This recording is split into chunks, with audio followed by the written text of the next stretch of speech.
Jadi untuk menanggapi pemberitaan masalah obat yang dilarang atau dilarang penggunaannya karena mengandung etilen glikol dan propilen glikol yang sekarang banyak beredar di apotek maupun di klinik dan praktek dokter mandiri.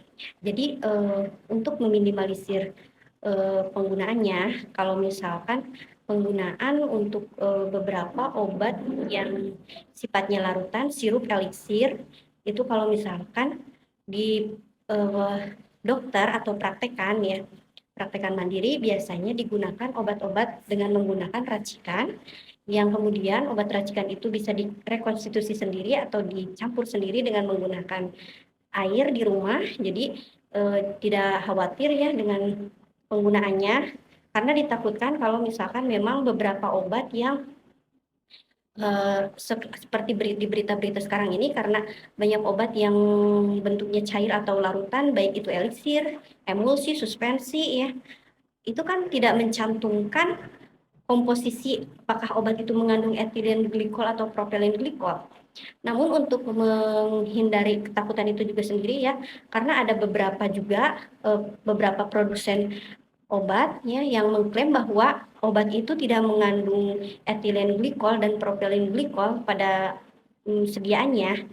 Jadi jangan takut ya kalau misalkan ada beberapa yang masih menggunakan beberapa beberapa dokter atau beberapa klinik yang masih meresepkan obatnya itu untuk anak itu misalkan berbentuk eliksir atau larutan. Nah, itu jangan terlalu takut karena memang tidak semua atau tidak semua yang digunakan itu memang mengandung etilen glikol dan propilen glikol. Nah, untuk itu kegunaan etilen glikol dan propilen glikol itu di dalam obat itu sebenarnya untuk apa ya?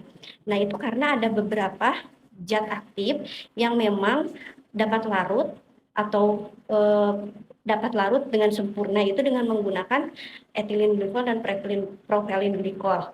Namun pada kenyataannya memang tidak semua bahwa obat yang beredar itu memang menggunakan bahan pelarut atau pembasahnya itu etilen glikol dan propilen glikol. Jadi untuk mewaspadai dan menghindari ketakutan yang berlebihan terhadap penggunaan obat, misalkan anaknya sakit jadi takut untuk berobat, maka sebaiknya dikonsultasikan terlebih dahulu ke dokter, dan yang lebih memahami adalah para praktisi yang mengerti bahwa obat tersebut dapat dipastikan aman. Mungkin demikian yang bisa diinformasikan untuk mengurangi ketakutan yang berlebihan yang beredar di masyarakat sekarang. Mudah-mudahan bisa bermanfaat.